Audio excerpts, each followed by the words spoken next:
Today, it's your birthday. Yesterday was too, and so is tomorrow. Not sure what that means? Let us introduce you to this powerful concept and our community. We are so thrilled you are here. Who are we? We are Helene and Christina, and our mission is to empower, teach, and remind women to celebrate themselves. Combined, we have over 35 years as therapists in private practice. It was in the office, as well as in many of our personal relationships, that we were hearing week after week of women sharing they were not feeling seen or alive during their quote, messy middle life stage of life. Not sure how Christina and I define that, or if you're in it right now, we got you. Go right back to season 1, episode 2. We talk all about it there. As always, we come to you not as your therapist, but rather two women in this life stage with you as your friends. Our podcast promises to talk about the hard or uncomfortable topics in a way to empower you, laugh along the way as part of healing, and find the joy in life. We strive to find the meaning of the messy middle or the unknown. What sets us apart? Every episode, we leave you with gifts. These may come in the form of actionable tools or strategies, invitations to be exactly where you are, and sometimes mic drop thought-provoking ideas. Now that we're friends, let's make this official. We would absolutely love to help start your Thursday mornings, so make sure you follow us wherever you're listening to us right now. You can sign up for our free newsletter on our website, yourbirthdaypodcast.com. And those gifts that Christina just mentioned to you, open up our website. As soon as you're done with this, there is a quiz. Answer it, and Christina and I are going to deliver gifts immediately to your inbox. Friends, oh my gosh, this episode is a hell yeah. First of all. Second of all, I am so excited about this episode. It's like beyond excited because, drum roll please, I get to introduce you to one of my most favorite people on this earth.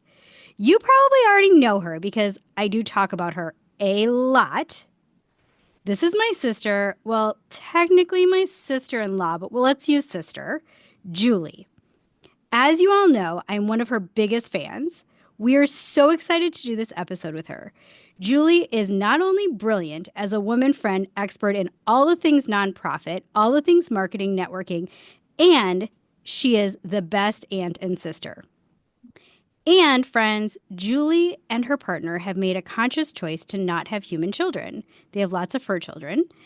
I love this for her, and not gonna lie, sometimes I might be jealous once in a while, especially when I'm doing all the kid stuff and drowning. But we are so excited to have her here to talk about how she came to this very important decision in her life and why is it a gift for her and hopefully a lot of our listeners. Julie, I am also incredibly excited for you to be on It's Your Birthday. You are already a gift to us in the fun stories that Christina shares and how you share your wisdom through Christina in our podcast. Today, I am thrilled that we are able to have you firsthand to share with our listeners and are honored that you will gifting us your insights and why not having children is a gift. First, though, tell our audience about yourself, who you are, and how you came to be you. Well, thanks, Helene and Christina. I'm so excited to be here with y'all. Huge fan of the podcast. Woo woo. Everybody download. Let's go. But thrilled to be able to share a little bit of my life decision on not having kids. So I guess I'll start by saying I'm a dinkwad. For those who aren't familiar, that's double income, no kids with a dog.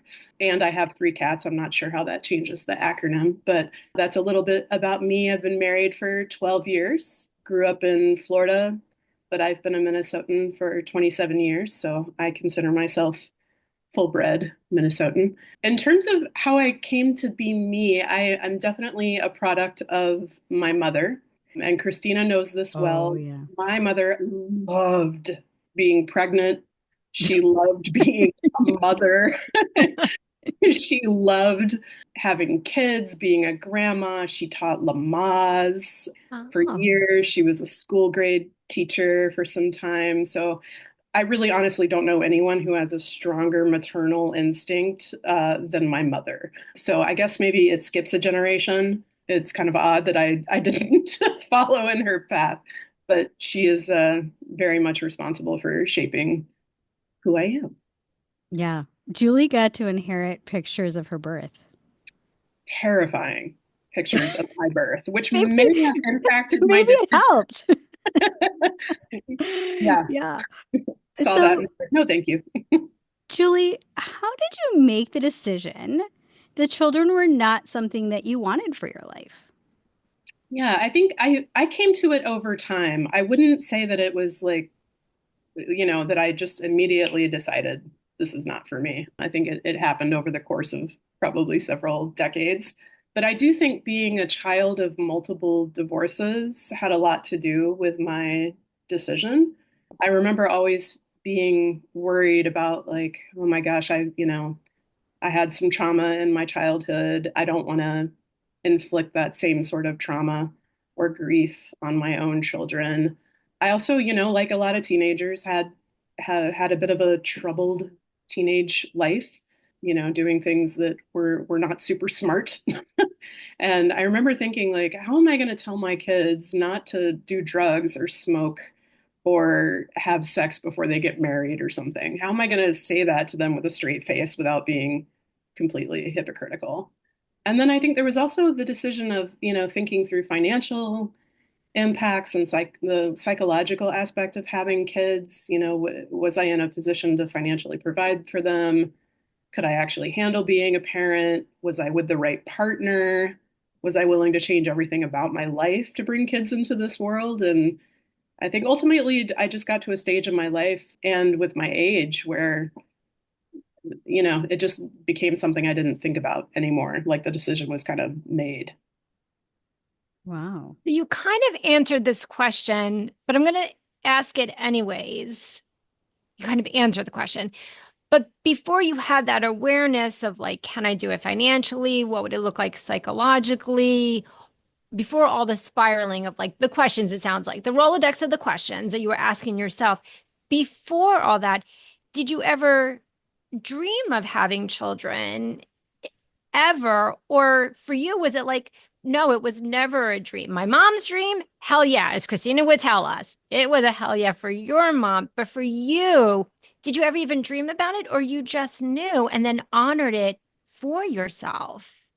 Yeah, I think there was definitely a time in my life where I wanted kids, probably when I was a kid myself, right? You're playing with dolls, you're playing house with your friends. So I'm sure there was a period where that was something that I wanted for myself. And I think if I think back to my like early 20s, I do remember there was a time where I was like, yeah, I'd have kids. I'd, want to be a mom.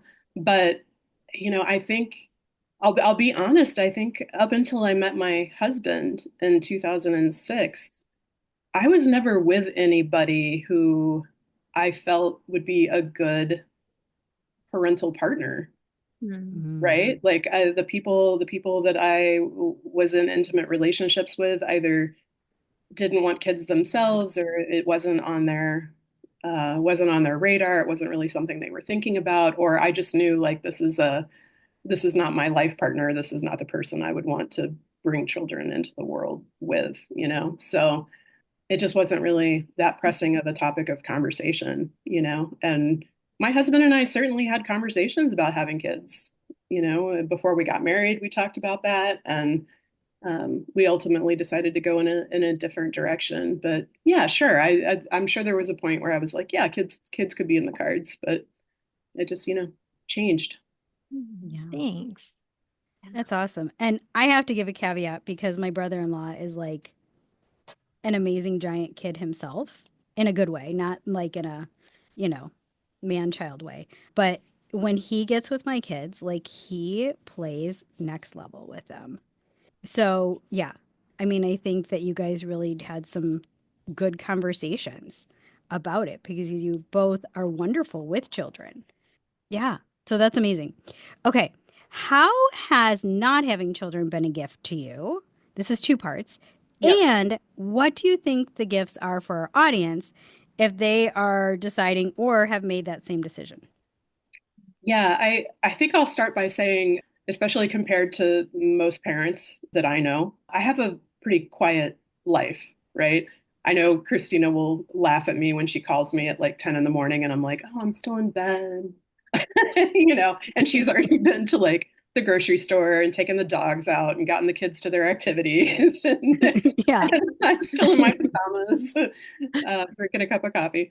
So, I have a quiet life and I consider that a gift. I like to go for walks. I like to hang out with my friends. I do a lot of like solitary activities like reading and writing. I, especially as I have gotten older, really crave quiet and calm, which doesn't really go together very well with having children. So, Well, I think at Helene's stage, it does more so than at my stage. Wouldn't you agree, Helene? Like your kids are definitely in a calmer phase coming home from college. I mean, you get chaos, but then they leave. Yeah, I think in my life stage, so I'm an empty nester, I think the quiet and calm is more outwardly, but I don't know if other people in my life stage, some of the quiet and calm may not be always on the inside with a sense of worrying as they're on their own. So I think externally, I agree with you completely. The schedules, the hustle and the bustle, you gain time, but sometimes on the inside, it's not as much. that's That was true. a good reframe. Yeah. Yeah. Yeah. So like I know that my life would be very different if I had children. And I look to my family members and my friends who have young children and it looks so exhausting. I don't know how y'all do it. I mean, a couple of weeks ago, I stayed with the kids and got them off to the bus stop, and the bus picks them up at like 7:05 in the morning. I got them on the bus and I went back to bed. I was just like, this is ridiculous. I'm always amazed at how parents go work a full day, come home and like do all of the things with the kids, take care of everything, and like you do it over and over again. And I'm sure like, you get used to it and it becomes part of your daily routine. But I'm always just I love every minute I spend with my nibblings, but I am always exhausted after I do it. So, but I will say like being an aunt is an absolute gift to me. It has Mm. been the favorite part of myself, having my siblings have children and being able to watch them grow up and have sleepovers and take them to school and pick them up and go to their activities and talking with them on FaceTime. And I think the other gift I wanted to mention is that I really love being a safe and supportive and loving adult in my Mhm. nibblings' lives. That I can support them. I can be a shoulder for them. I can be someone fun to play with and take them to fun activities and things. And then when my tank is empty or they're driving me nuts, I just hand them back. You know, that's a gift. I get to I I get to want an Aunt Julie. Oh my gosh, she's the best. And I Aunt want an Juju Aunt Julie. We all is need an Aunt amazing. Julie because We that's do. beautiful it that is fun. you can show up as a beautiful, stable, secure adult and that you will meet your nieces and nephews exactly where they are. What a gift And for them. and as a parent, I would say it's really validating for me that my kids have a safe space to go to that I trust implicitly, right? So I'm not anxious when they're venting about me and telling Aunt Juju that I'm the meanest mother in the whole world, or, complaining about their dad asking them to clean umpteenth thing. Like, A, she can relate and validate and go, yep, get them. And she can validate our kids. So I think it's like a huge gift for all of us. Like, Yeah. that's what I would say. Like, as much as I was kind of like when Julie told me that like they weren't going to have kids, I was like sad because I was excited to raise kids together. But then as I processed, I was like, holy crap, like she's giving to me too. because she gets to be like our third parent, even if she doesn't want to be. She has to be because I require it. And, this goes back to me trying to get Julie to celebrate her birthday and she doesn't want to. But yes, same thing. Like she shows up in ways that I can't, my husband can't, and provides like this incredible stability and bond for our kids. And like literally our kid's favorite thing is sleepover with Aunt Juju, and we call him Uncle Zaza, although he doesn't like it. Yes. Or Funkle, Uncle Stinky Feet. Uncle The Sticky kids, Feet. He has lots kids of have dubbed him. nicknames. Yeah. Money Guy. We got a few in there. But yeah, the kids just love going over there. And as much as she says, like, the gift of not having children, she also has several shelves in her spare bedroom closet that are filled with toys for her nieces and nephews. And she has another niece here in the metro who is also an incredible little young lady and growing beautifully. And then she is blessed with two nephews out in California who are coming to visit us. So, yes. And she just, and like how she can pour into them, like all the way across country is really incredible to me, too. Mm. Oh, Yeah. I love that. I wish I could see them more. I'm very excited that they're coming. I'm gonna like have to spoil them 10 times over so they can store it up and have it with them when they go back home to California. Well, you have Oh, to share. Yes, I will. I'll share. We're, Ezra and Levi, we're all going to be fighting over you. It's true. It's true. good fighting. Good Yeah, fighting. I'll get in line. That's fine.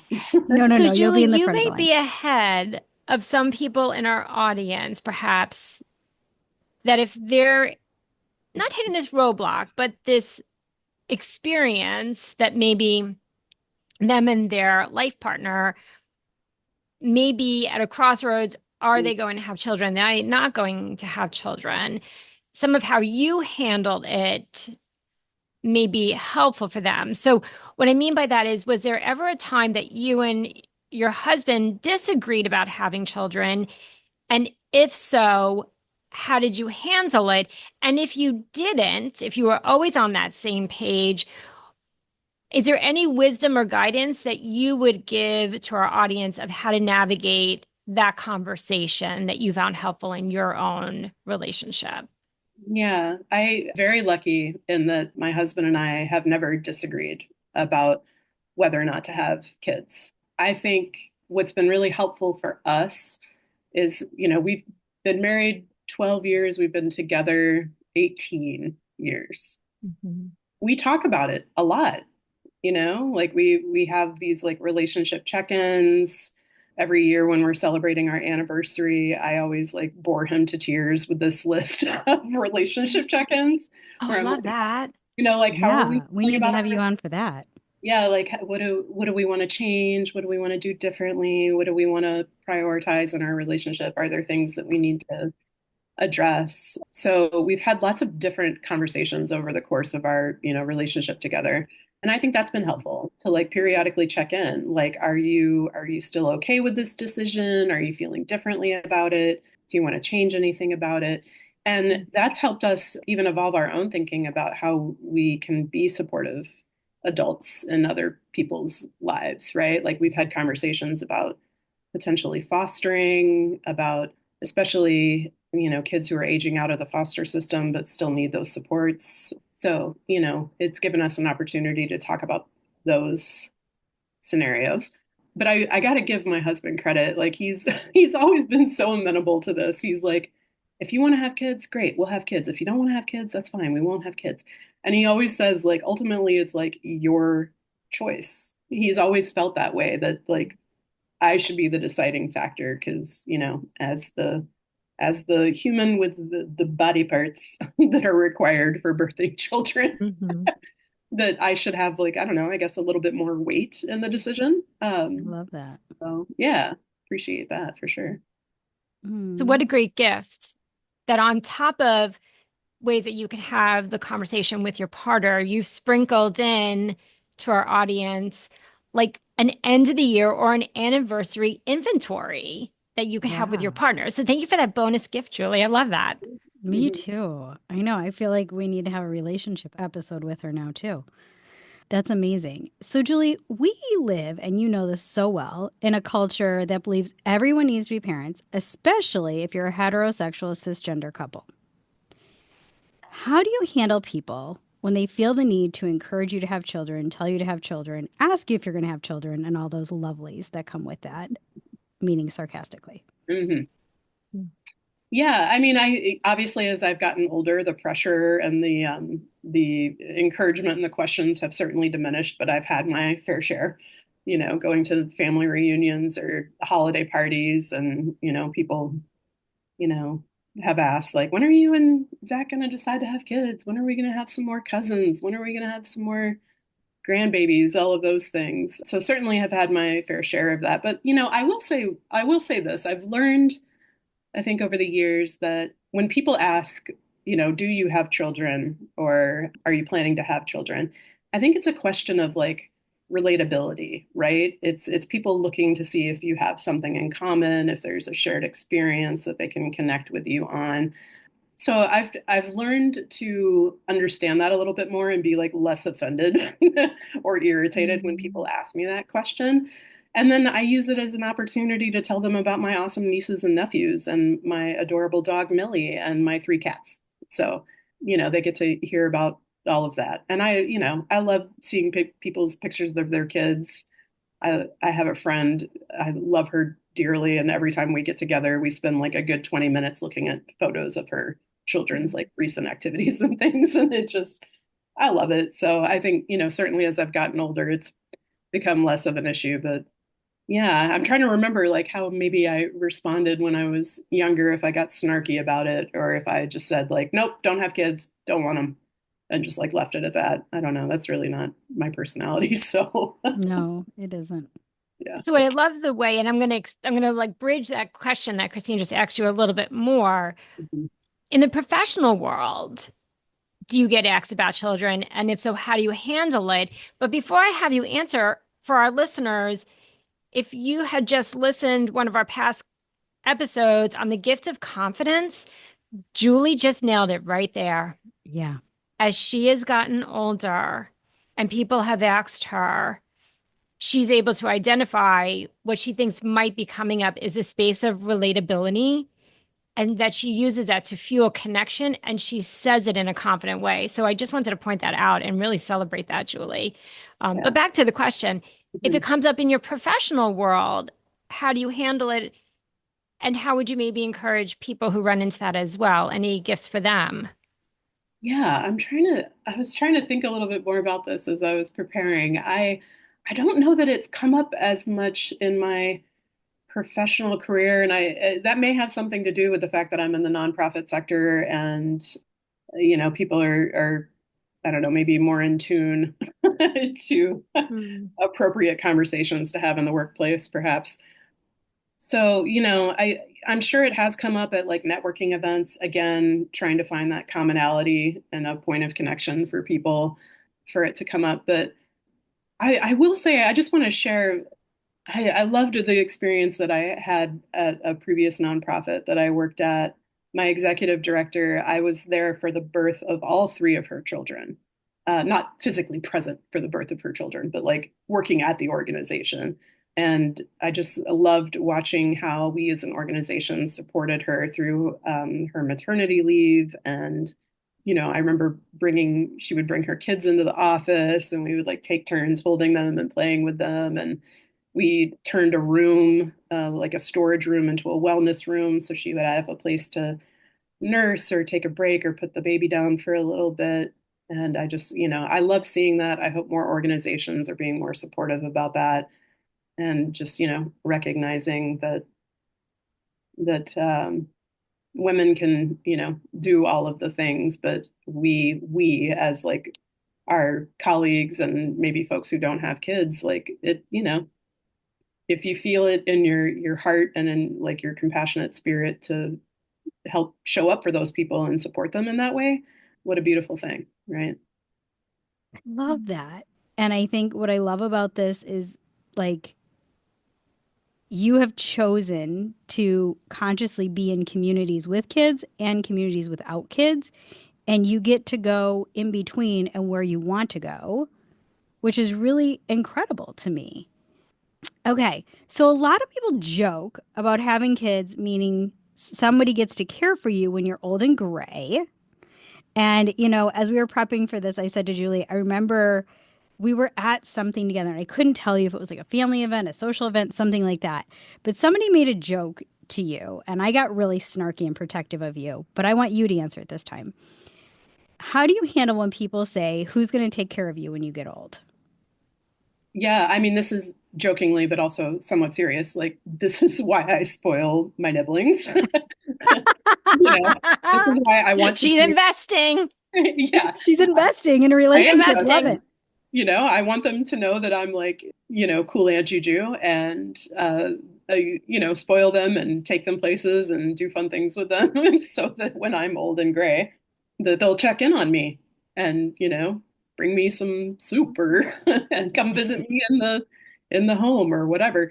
Matzo ball soup that their mom made. It's the best. Christina makes the best matzo ball soup. Highly recommend it if you have the flip, which I did recently. So, that's usually my response is like, this is why I try to be an awesome aunt, because I'm hoping my nibblings will be part of my support system. But I did want to add, like, I think for people who have chosen not to have kids or are unable to have children, it makes it that much more important to have a strong network of support in your life, right? Other family members and friends. I have a great dear friend, also childless by choice. We talk all the time about like moving in together, like Grace and Frankie when we're older, right? Love that.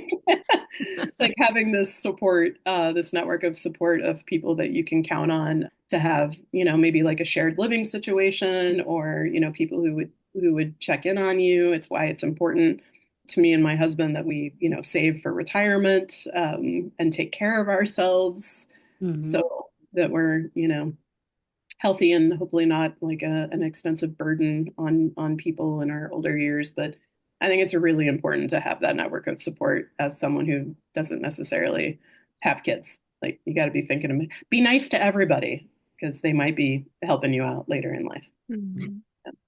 Mhm. As someone who just toured independent living facilities for my dad, I was like, when do I get to move in? Like, there's actually ones with pickleball courts. Yeah, yeah. Helene, there is. We can still play. We can still play when we get to our 70s and 80s as long as we aren't going to break a hip. So that's awesome. Okay, I'm going to throw us off with this question. It's not one that I sent to you, but I think you're going to be comfortable in answering. We, well, it's Julie's side, but I claim her as mine too. We have an aunt who has also made the conscious choice to not have children. Love our Tia, Mhm. Tia Mare. So if you're out there listening, Tia, we're talking about you. Anyway, what influence do you think Tia has played a role in your decision?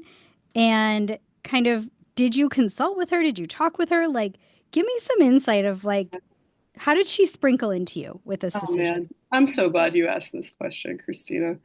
I was worried about how I would respond to something like this because I love all my aunts. I have some of the most Yeah. beautiful women in my life who I'm so lucky to call my aunts, but I have a very special place in my heart for Tia because we have a lot in common. Hmm. um, as women who decided not to have children, but also like I looked at my Aunt Mary and have for a very long time. She is like my inspiration for the aunt that I want to be to my nieces and my nephews because she was that person to me as a young person, right?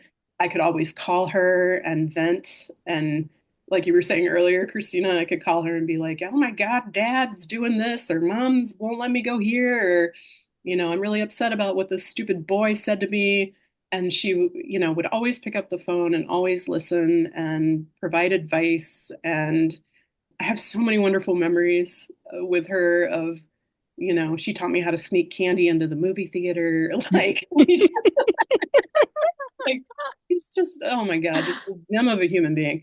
So when I think as I came to the decision of not having kids and, my siblings started to have children and I started to think about how I wanted to show up as an aunt, I looked to my Aunt Mary for inspiration. I Mm. wanted to be just like her. She's fiercely independent, Yeah. has lived her life for herself, and at the same time is an incredible caretaker. Oh You my know, gosh. Yes. like just will drop everything to take care of, her husband, her uncle, her siblings, Friends. her friends. Yeah, I Mhm. mean, she is who I aspire to be. Well, Julie, Yeah. I'm here to tell you that Tia Mare has huge shoes to fill, and you have rocked it and filled them. So, Mhm. We get yeah, bonus family member stories and I introductions know. in this Oh, podcast. I love y'all, that. Tia Mare lives in Miami. She is adorable as all get out. First of all, she is so freaking cute.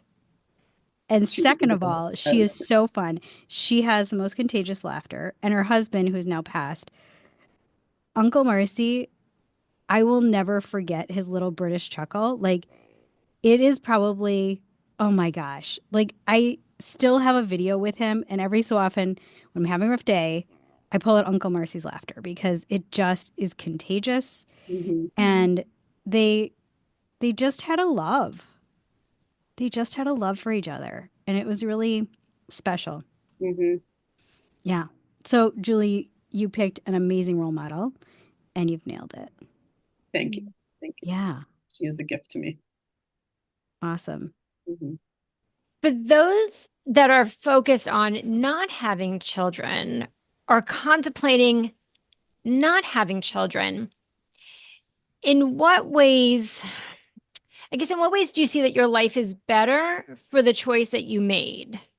So if they're contemplating or if they're deciding to, again, the gifts of your life may also give them that wisdom. How would you say that your life is better with the choice that you and your partner have made for yourselves?